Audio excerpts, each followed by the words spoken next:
That was his question out in the hall to me when he saw me and missed me this morning. Okay, we got the recording going, so that's all going. All right, as far as I know, I think I pretty well covered everything that was in chapter 4 the other day.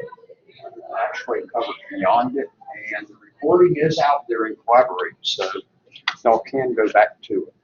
So today will probably be a little bit shorter on it. All I'm going to do is go through it and show you the cables that I said the other day I didn't have with me. So I brought them today.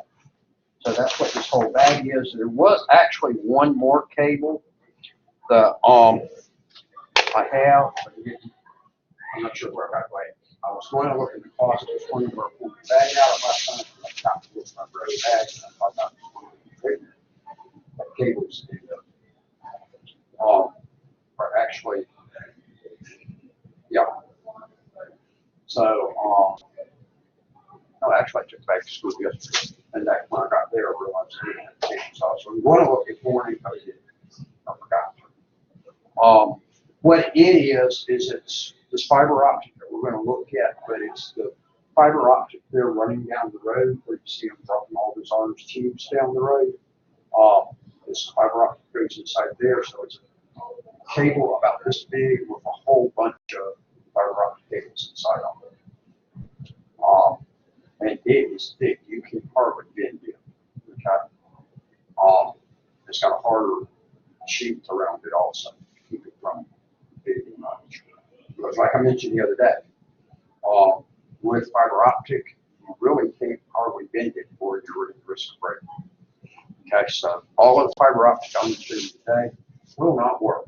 It's all, I can guarantee you, it's got cracks and breaks at this point. Because it's probably gone through over 100 or several hundred students' hands. So you'd be pretty sure it's not going to work. All right, first one I'm going to pass around to y'all. I'm going to regrip this camera slightly. It's just a piece of Cat5 cable. It's not cut, so you really can't see the wires inside of it. But if you look on the labeling, it is just plain Cat5. So that's just baffling for you. Y'all all seen those before, and actually I got another piece or two in here. That's what I pull out next. All right, next one is I mentioned about token ring the other day, which you're not going to run into this out there anymore.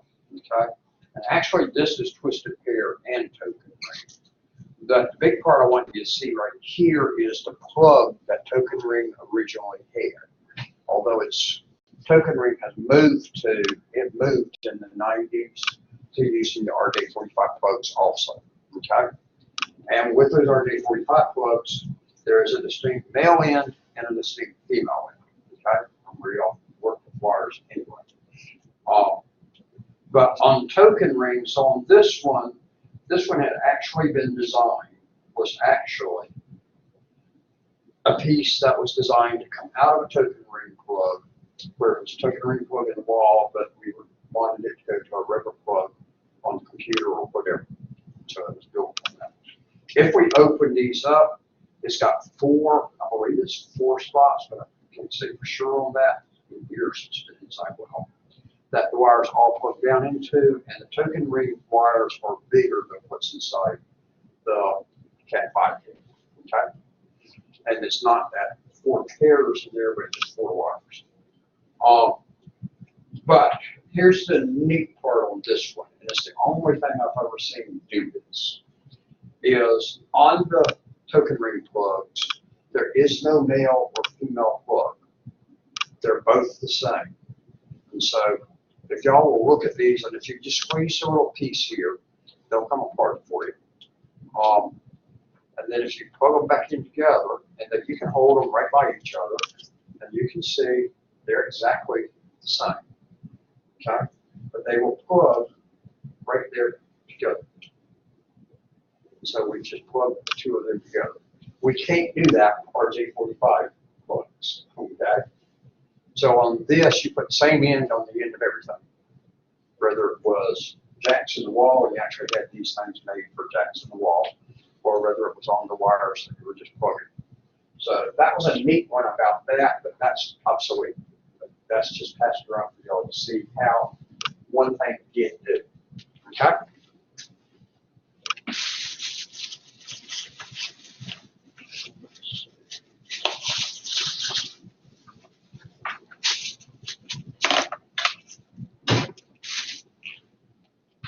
Next one I'm going to pass you is just a piece of coax cable.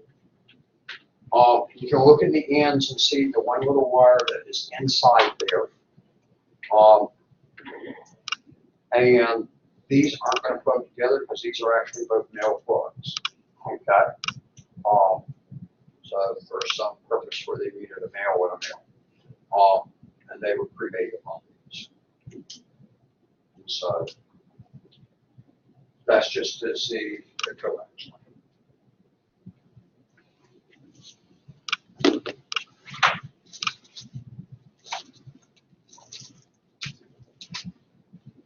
This one is another piece of coax, with the object being for you all to see two things on it. Okay. First one is, it's got those T connectors in it that I mentioned the other day, so that when you wanted to split off and go to another machine on it, you had to put a connector in there. Okay. And so that's what was done right there. And that if we twist and turn it,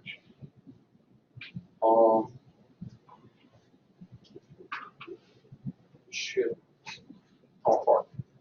Okay, so you can do off of that one the same thing, and those are just male plugs sitting there going into the female ones on this.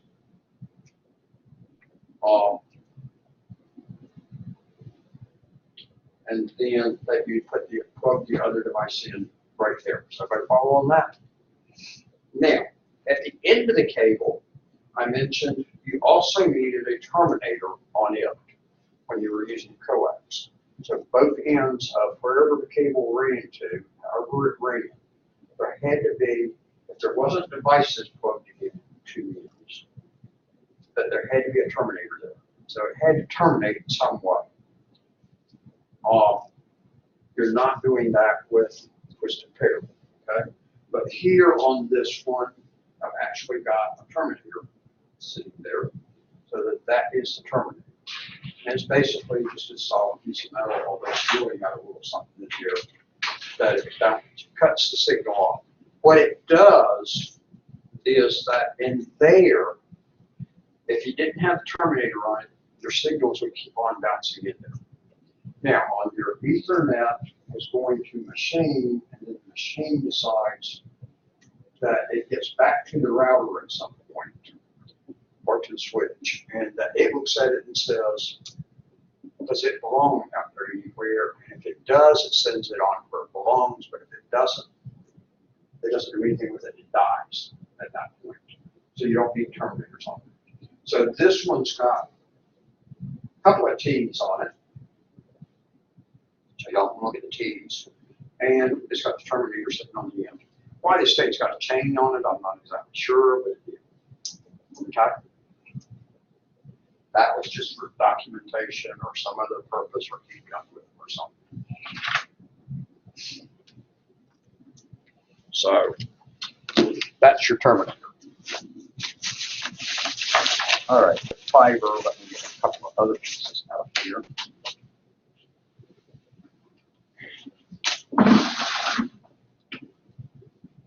So we passed around a piece of Cat5. This one should be a piece of Cat5E. And if you look on it and read the little part on the side of it, on the cable, actually this is Cat6. Okay, that piece is Cat6. It's weird. It doesn't feel it. I guess it does, yeah. All right, so that actually is a Cat6 patch cable. I'm going to show you what it looks like inside in a second. But Cat6, if you remember, has the little trough running all the way through it. So you'll notice this one does not bend as easily as Cat 5 can. We'll see on that in just a second. This one should be Cat 5e. As you read the little description on it, actually this is Cat 5 also. So this is the same as that first one I have, just along with it.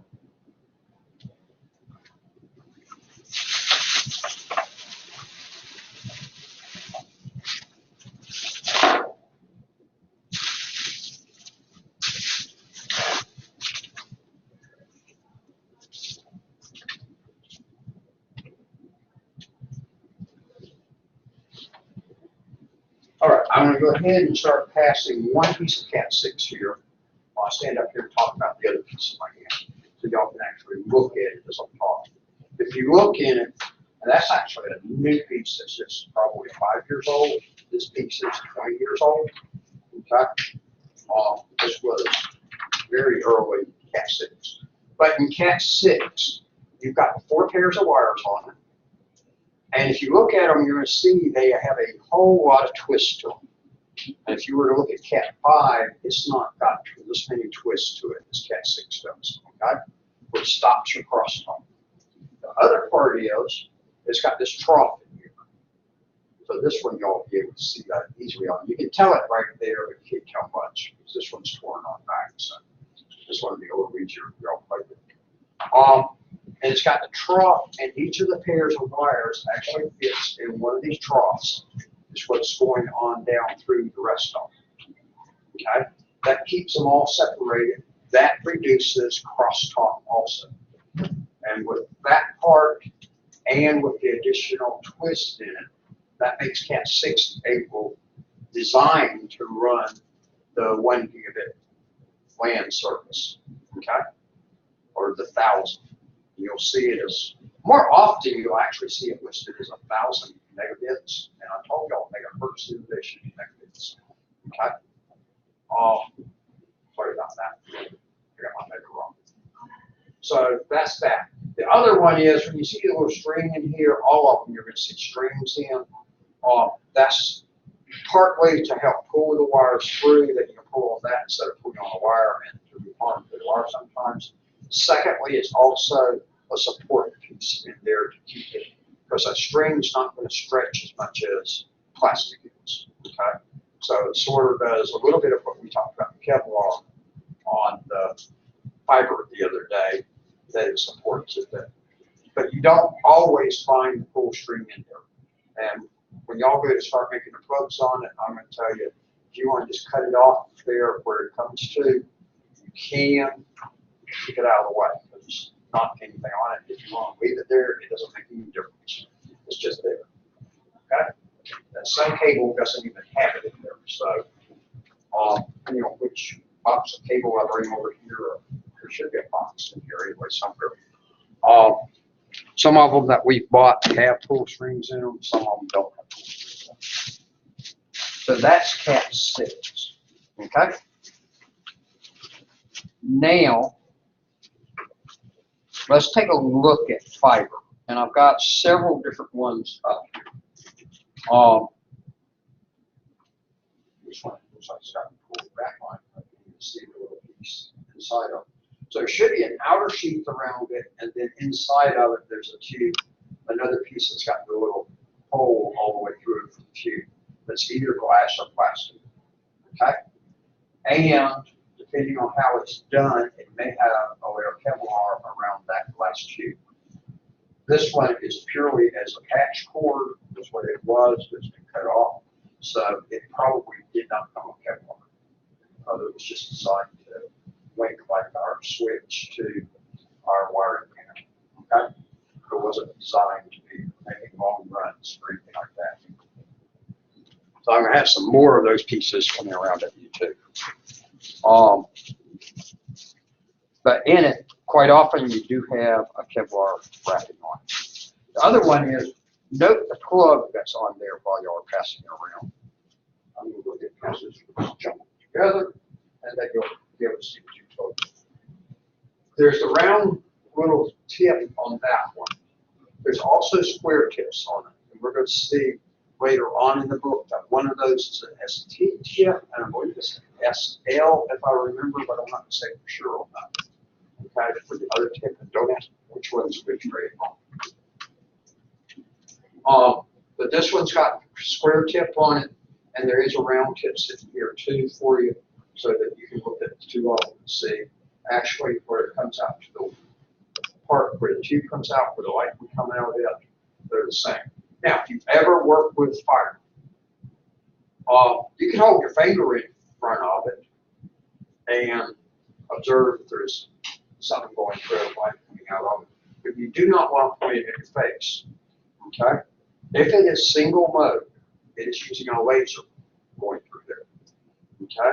If it's multi-mode, it's normally using LED to go through there. Okay? But it's an LED light that's going through. The laser one's obviously going to be the faster one on it. Okay? But the other part is, if that was a laser one, and I pointed it at my eye, I can knock my sight out with it, okay? Because I can burn my eye out with it. Don't follow on that? So you don't want to be pointing those things at your eyes if it's plugged in at the other end, okay? So best bet is you just don't point them at your eye no matter what, okay? So you've got that one to look at. This one, actually, if you look at the cut in, you can actually see the inside a little bit on it. So it's got a little bit more viewing on that one. So there's a little bit more you can deal with that one on that one. And then here's another one.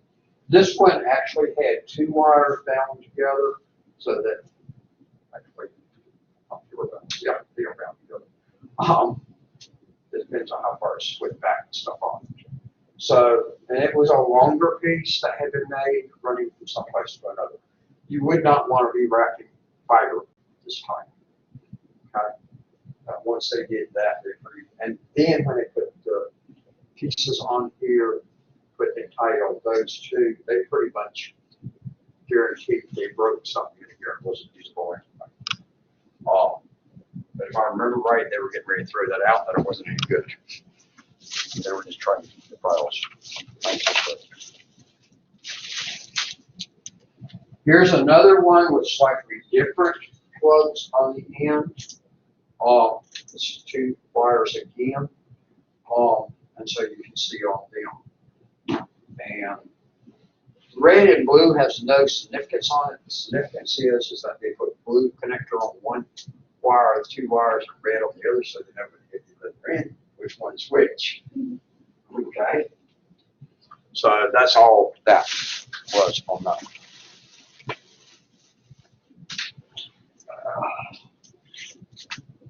This piece of fiber, I'll leave that piece. This piece of fiber is more like what's out in the street, but it's still thin. This one would be running between buildings, even through buildings or whatever, from place to place. Has a number of fiber strands in it. So in this case, you actually get to see the fiber strand. Okay? And then you see that on this, it's not a pull string, it's a support string. That's why it's all this loose little cloth to it, because actually that makes it stronger than if it was a string on it. Okay? Because they're not going to have as much, because if you make stuff with a whole bunch of pieces to it, it comes out stronger than if it's one solid piece. Take a look at one piece of solid aluminum foil and a piece that's the same thickness of it that's been braided together. You can tear that solid piece real easily, but that braided one, you can still tear it and cut it, but it takes a lot more work, right? So that's the idea of this. So this is just a piece with a number of separate strands all in one tube. Now, one running down the street's got a whole bunch of them. And I'll try to bring it Monday, not Monday, but Tuesday, when we meet next week. Got because I thought it was in my office because I remember last seeing it. And apparently I took it home. It sat in the office for a bit while. I hope I didn't lose it. And somebody that had been helping install that wiring down the street that was taking a class brought me that piece. So I got a piece about this long. With the pieces all sticking out. So we'll give you a chance to look at that then.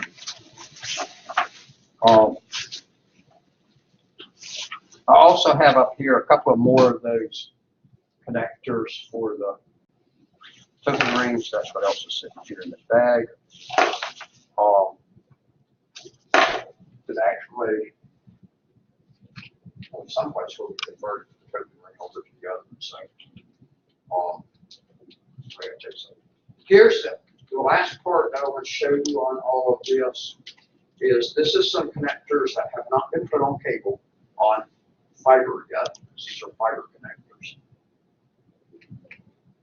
Probably 15 years ago, I went and had an instructor in Sandersville had me and a couple other instructors come in one day, and he worked with us today showing us how to put connectors on fiber. And literally, you have to have some sharp special tools to cut it, and then you have to sand it down. Not always with sandpaper, but actually we used to board for some of the sanding on it, because you need to find your sand on it. Every boards have a fine sand on them, but you had to get that glass smooth on it. Okay. Other part is that the way that he was showing us, which is what it's normally done, is you then have to get an epoxy piece around on it, like the epoxy on there, and then you connect on. So it's not real simple. Okay. I did it that day a couple of times, but Bill asked me to do it today. Okay.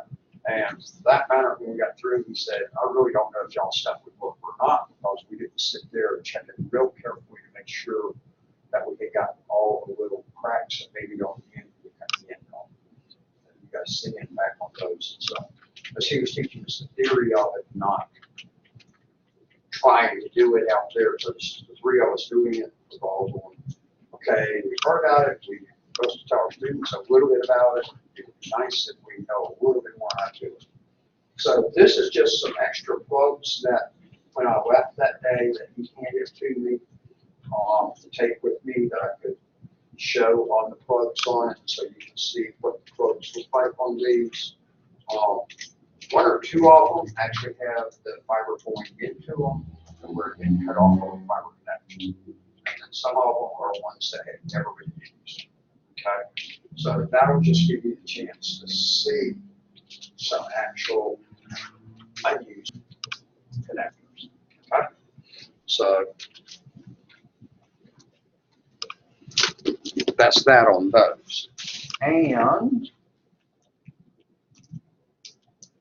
there's a couple of other little connectors on it too. I think there was one of them in there. You can also see the little screws that you use, stuff like in there too. And I don't remember how those actually came to be used. So let's see, I got some bigger screws too, and I'm not exactly sure how that all works. And that was all being kept right here in the front. I do have another terminator there. And on the token ring ones, they actually had a cover to go on the plug on the end, that if you weren't using, that you could slide onto it, keep it a little bit cleaner on it. So that's there on those. So any questions on all of those? That should give you a better feel of what you saw where you saw pictures of the chapter. Those of you that were here, you heard me show to you. And I don't know how well that got on camera, but it should have. So it's pretty wide there. So I think you're on camera. No, you just barely missed me on camera. So it picked all of that up because you barely missed me. I wasn't sure where it's pointed to. I hadn't looked when I changed, but still, I think I picked up on that some. In the online class yesterday, I went through showing them also, but exactly how well it went, I'm not sure. They could see some of it, but they said if I could zoom in, I said, well, I really don't know how to zoom on that camera right there. Might have been helpful, but that's not to say you can on that one, but I don't think you can. But at least they got to see something on it. Versus if I didn't do that, you know. So I'm going to try to take this one and y'all's Tuesday video because I forgot to record on Tuesday morning, and I just realized I never turned on audio recording here today, so the only thing I got is the video. I never pulled the phone out at all since the beginning. It was a high school group. Confused everything.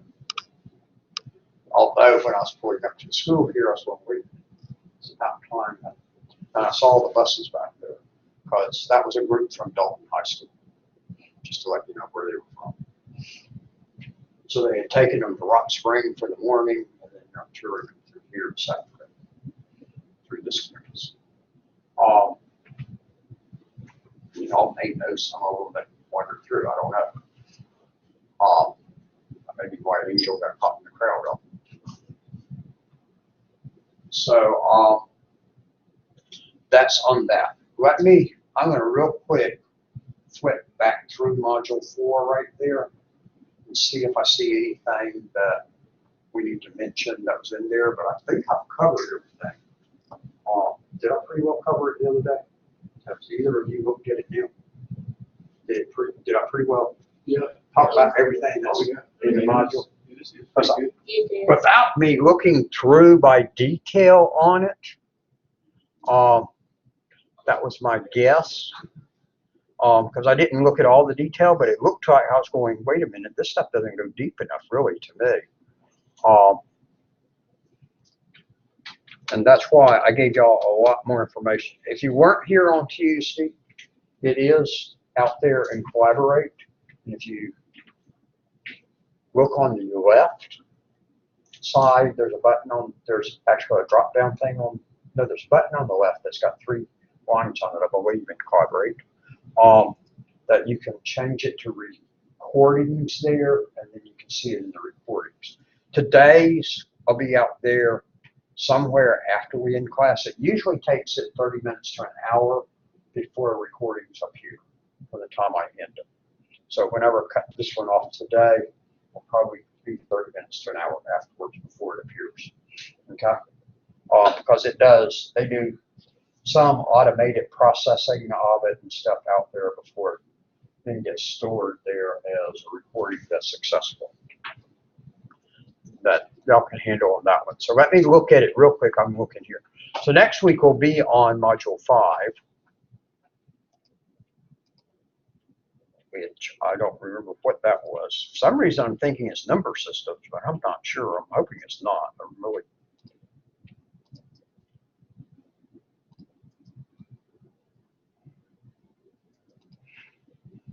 But if it is, that's what we'll do.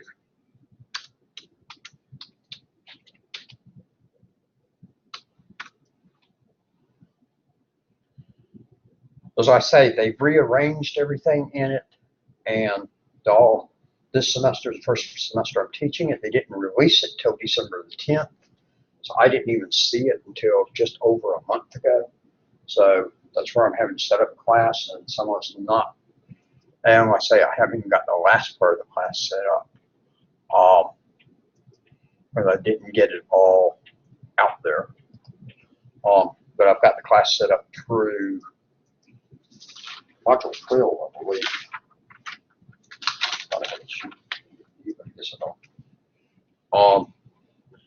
Which is somewhere around late March is when I set it up through. And obviously we're not to that point yet, so I've got time to still do stuff.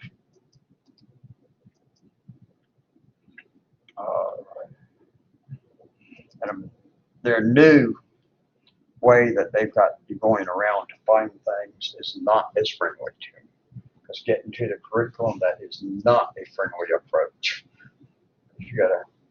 Seems like you go around in circles to get there. All right. Yeah, number systems is next week. I did have that right.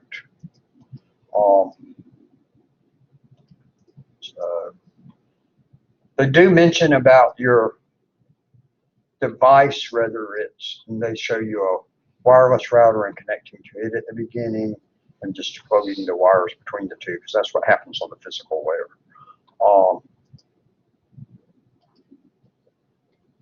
And the standards are set by different organizations. ISO, we've already talked about, that did the OSI model. Okay. the TIA, EIA, they set a lot of the standards for the cable. And if y'all looked at on the cable there when I was passing it around, where I kept reading Cat 5 or Cat 6 off on, it said on there that it met the EIA, TIA standard because you saw EIA, TIA listed there. So it meets their standard on it. The International Telecommunication Unit, that doesn't affect us too much in the U.S. because we really don't use much according to them, but they do set some standards on it. ANSI sets standards for just in the U.S., but they tend to be standards that comply with the ISO. Although they set standards for stuff also in the U.S. And so you'll see ANSI out there on some stuff. Particularly programming languages and stuff, sometimes be an ANSI standard on. But they'll define what's supposed to be the core language. IEEE sets a lot of the standards that we will run into. As a matter of fact, when you're looking at wireless devices and you're looking at where it's got the A, B, G, N, and now 6 is what's come out with the wireless versus 5G on your phones. But wireless is now using 6 instead of using a letter on there anymore of 802.11 and a letter.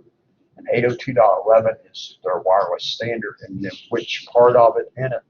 Now they've gone to, they're going to use just a number for that. Since we've done A, B, G, N, that's the other letter right there. I can't think right on. They went to number 6 to do for the new one, which is what is that you see also referenced out there as AC, and where you got the 2 different bands on it. Okay. So they changed slightly on that one. The FCC, because they say about the National Telecommunication Regulatory Authorities, the FCC in the U.S. is the one for us in the U.S., and they set rules on us in the U.S., particularly about what area of radio bandwidth that we can use. And wireless is using a specific bandwidth, and they keep changing it around some to be able to do some things differently. 5G required them to move some things to get where they want it to use.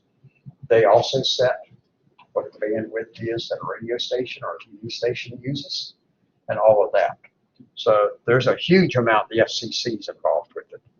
So just be aware of those. So I'll mention those to you. And it's not a case of their encoding. They mention a little bit right here. All that is how are we sending the signal across?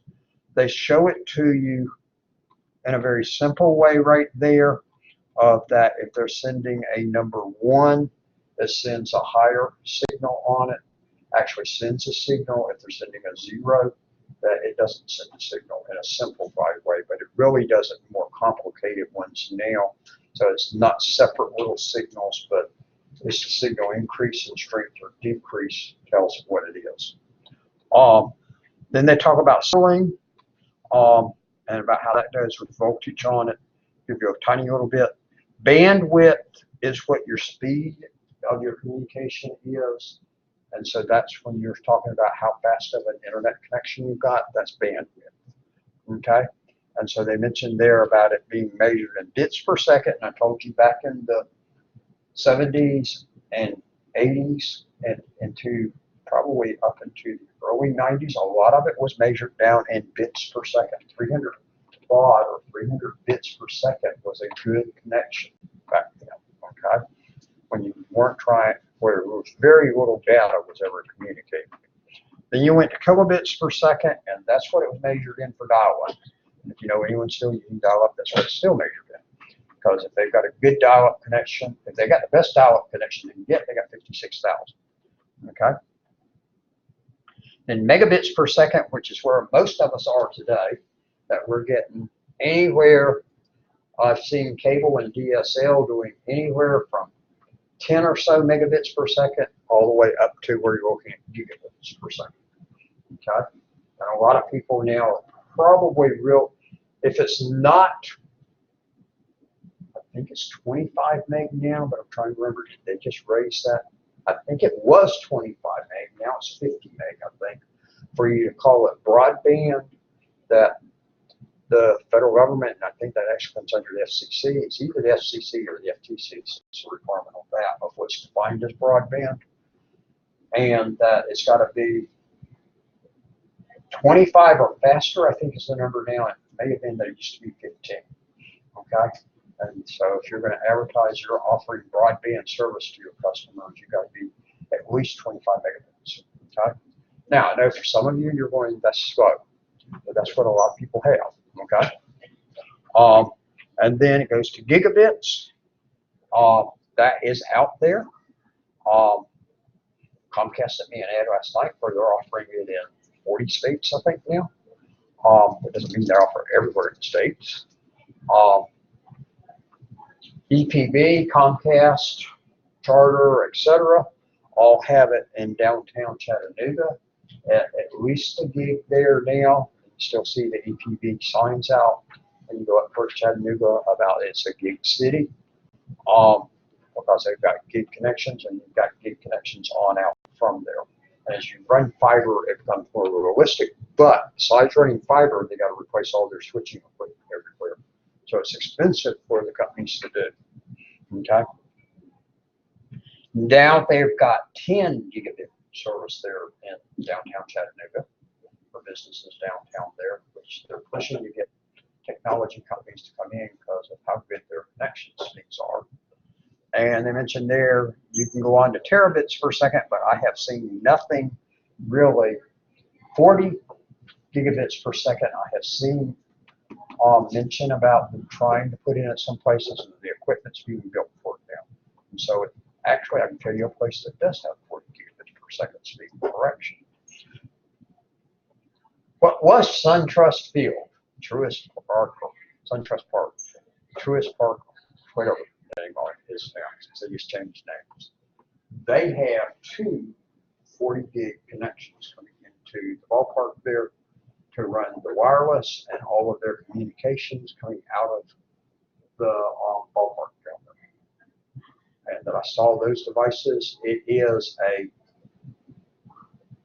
Cisco equipped park running off Comcast, except for making the connection out at that 40 gig.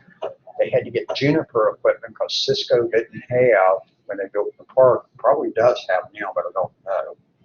Cisco did not have the router to allow them to connect in at the 40 gig, and Juniper did, so they had to go get those two devices from Juniper, but everything else is Cisco. Okay? And that goes out there in the world on that. There's smaller companies, sometimes there'll be the breakthrough one on it, but then the other company quickly matches it on. So yes, I have seen 40 gig service. And they've got it set up really neat on you being able to use your wireless in there and everything. That if you've been to there, when you look at the rails going up and down the aisles going to the seats, if it's got a solid section in the rail, which every one of them does on a level, on each level, and that solid section is actually the wireless transmitters. So they've got a ton of wireless transmitters all over the park and out in the shopping area there on the Battery. They went all out on it. But there was a case of where they had plenty of money to be able to spend on it. They wanted to build it so it was good for a good while into the future. But they didn't want it to be obsolete in 3 years. They really wanted to still be highly functional in 10 years. Although, obviously, we're going to have advanced from where we were, but they wanted to be on the leading edge at that point. So in 10 years, they're still in the ballgame. And then at that point, probably after 10 years, and the park's only 3 years old at this point, probably after 10 years or somewhere by that point, they're going to need to go back through and upgrade all that equipment. And obviously, some's going to have to be upgraded along the way. Upload speeds and download speeds are typically different. Your download speed is typically very high on it, and that's what you always see measured on it. The download speed, they usually don't tell you as much on, and it's usually a lot smaller. Although if you have a synchronous cable connection or whatever, that what that's telling you is upload and download's the same thing. And in some businesses, that's what they need. They do mention throughput and good put, but that one to you, I just mentioned to you about broadband. Throughput is the measure of the transfer of bits in a specific time period. Good put, and so throughput's just measuring how much are we sending across at any time. Good put says how much of it made it there successfully. So what was your really good rate on it? Because you'll send things and it gets lost and has to be resent. Throughput measures that still as stuff going out there. Okay? So throughput's going to be a higher number than good put. If good put is as good as your throughput, you've got a really good connection, but you're not losing anything along the way. Okay? So typically, good put's going to be a little bit lower. Latency, I actually talked about it the other day, but I didn't tell you the term on it. Latency is where the signal loses quality, strength as it travels. Car headlights is a real good example of it, or a flashlight. The further you get from it as you're shining on it, it gets weaker and weaker as it spreads out. It just gets weaker on out there. It's really only good for a certain distance, and beyond that, you may still get a little bit of light from it, but it's not much. That's latency. Is what happens on that one. Same thing is with your signal going across the wire, going across fiber or wireless, in all three cases. As you get further from it, it gets weaker as it gets there, and so you need to stay within a certain distance. And that's where I threw you about the 100-meter rule on the twisted pair. Okay, it's still a good signal to that point, but it's starting to drop off. And after that point, sometimes you can run it a little bit longer. Okay, but you better be in a better environment so that you don't have stuff interfering. But that's the part on that one. So you do need to know that term. All right, let me copper wiring. I should have covered everything on that. I think I did. Yeah. UTP cabling, we talked about that. I showed you stuff on it, and we'll talk about those later on. Where they show you about properly terminated UTP cables and properly done ones, when y'all get to make them, I'm going to show you that, and I'm actually going to show you some bad ones. Right?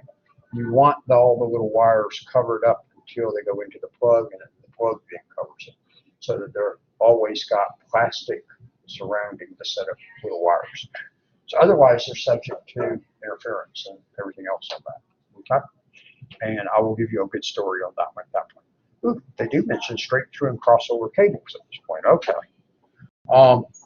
Which we're going to do at mid-semester, but straight through cables is what you use to connect a switch to a PC or to connect a switch to a router. Okay, if you're going between layers on the OSI model, you'll use a straight through cable. So everybody follow on that?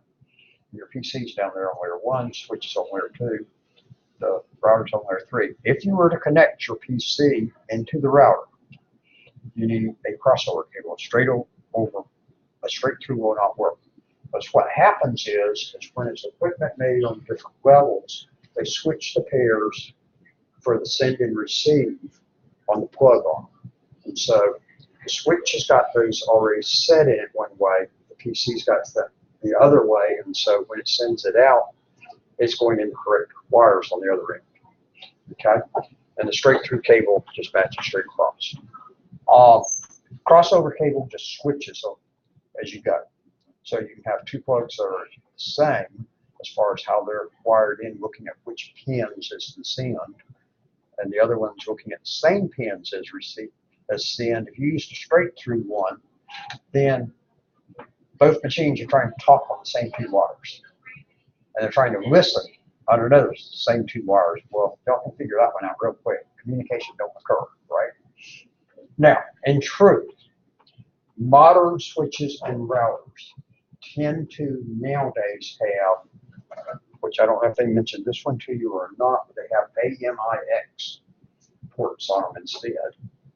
And with that one, it's an intelligent port that you're And so it looks and sees what's the other end, which pins is the other end sending on, and it sets it up on that.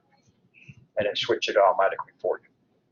So that in the past you couldn't do, and sometimes you still have that problem.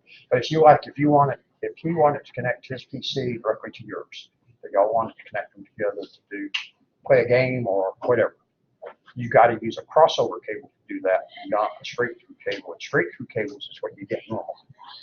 Okay.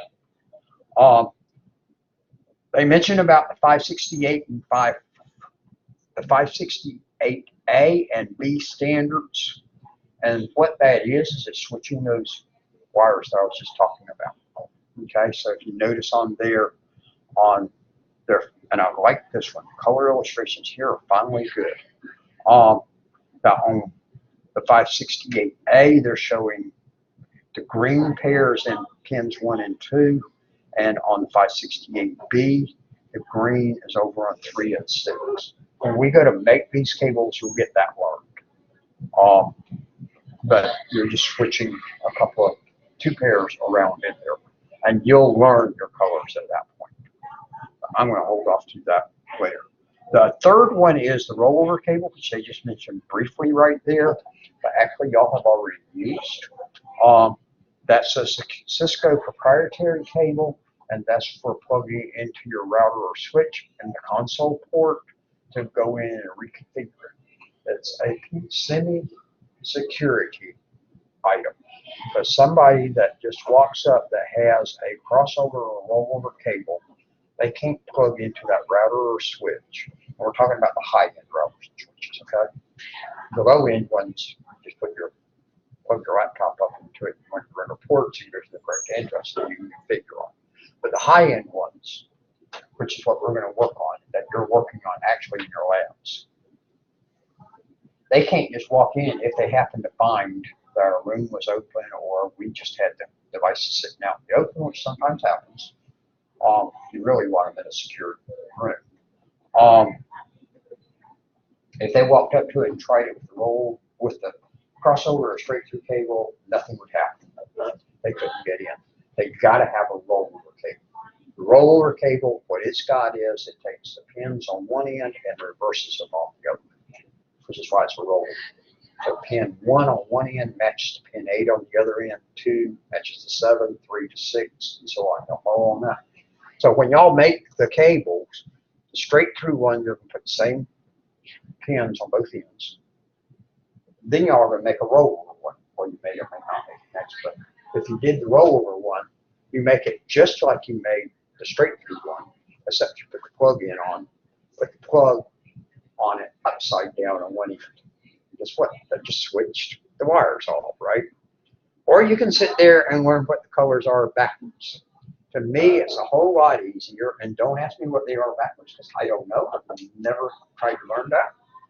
I could sit and figure it out and tell you as I sat here and thought on it. I could get them out to you, okay? But if I'm making a rollover cable, the easiest thing we do is put the plug on upside down, and I've just switched them. Everybody follow that one? So that's what that one is. So they tell you a little on that. Then they go in and talk a little bit about fiber optic, which I did. I told you about single mode versus multi-mode. It's got the glass core, and then it's got that glass caddy. It's actually where I was talking about where quite often it uses Kevlar. Okay, and that's just around that. That's not the out there, the outer sheath around the whole thing. Okay, and then uses Kevlar to do that normally. When I talked about it in here the other day, I told you sometimes they tell it by the not the brand name on Kevlar, but on the regular name, but I don't see that. And if you look and notice their patch cables there, it looks like the patch cable I passed around to you. So that was all familiar to you. And then they go a little bit into wireless. Coverage area is an important one. How far will it reach? If you're using 802.11 AC or 6, depending on which way you're seeing it labeled, but it's pretty much 6 hasn't really caught on its label much yet. that it gives you both a 5 and a 2 connection. The 5 one is a stronger signal, but it doesn't go very far. The 2 is a weaker signal. It's not as strong and fast a signal, and it spreads out further. If you've set it up correctly on your device, if you connect to the 5, if you're close enough to connect to the 5, if you then wander a little too far away for 5 to connect to you, it will automatically roll it over to the 2. So everybody follow on that? And then the speed slows down slightly on it. But when you're up close, you get a whole lot faster speed. So that's that part on it. Okay, so I've mentioned to you already the 802.11, which they say is the Wi-Fi. It's really the wireless, but now Wi-Fi has gotten to be the term on it. Originally, Wi-Fi specifically just referred to 10 megabits per second. Okay. Bluetooth is another wireless standard out there. You got to be pretty close on that one. Some of you use Bluetooth for some things. I'm using Bluetooth in my car with my phone that my GPS connects to my phone using Bluetooth. So I've got an endless device then, so I can talk on the phone on the road. Although if you were to call me and I was driving down the road and ask me a computer question, what I've told all of my clients and tell different people is, if you ask me a question about computers, I'm going to tell you, you're going to have to wait just a minute or a couple of minutes until I find a place to pull off it, because I have caught myself just sitting at the desk working, okay, with the computer sitting in front of me. And then Tamika calls me and says, how in the world do I save my document, save my packet tracer file? I've got a computer screen sitting in front of me, and I'll start picturing the packet tracer file screen in front of me at that point and tell her to go to File and Save As, or Save and work it from there. Obviously, in that case, I can tell you that one right off the top of my head, but you could call and ask me something else, something a little bit more on it, where I got to think for a minute because I don't know it right off the top of my head. But if I can picture the screen, I can picture pretty well what the drop downs are on, okay, or on Word, whatever. Y'all follow on that? Well, I'm sitting there in front of a working screen and picturing another screen. If she calls me while I'm driving down the road and asks me the same question, probably I'm going to start doing the same thing, right? Just start seeing that screen when she asks me about it. That's not a real safe thing to be doing. Because if he's driving down the road in front of me, he would just as soon I still see his car and not see a screen in front of me. That's also a controversy on Google Glass. And it's not Google Glass anymore because that discontinued years ago, but whatever the new names are for Google's new version of it, and the other companies, and some other companies have come out with the same thing of glasses that you see computer screens on, of concerns about people looking at that while they're driving, or people looking at that while they're walking.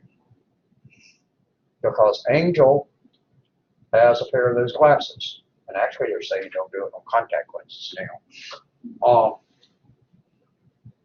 And he's walking here in front of the school, okay? And he starts watching what's on that screen that's displaying on his glasses right there. That's scary for me driving through the parking lot right then, because he may have no idea he has just stepped off the curb and walked right out into where the traffic's running. And here I'm coming down the driveway at that point. And Angel doesn't want me to run into him, right? So be careful on that stuff. That's just as a warning to y'all, okay? And that's the module. So we really did pretty much cover it, but we did skip a few little things. So I picked up those few other terms for you. Okay. So we've covered everything in. So it says it's 10 till 2. So we're going to go ahead and let out early today.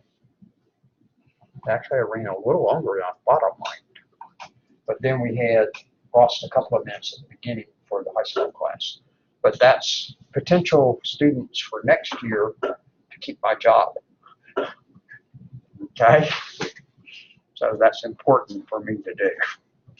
to talk to them and tell them why they should come here.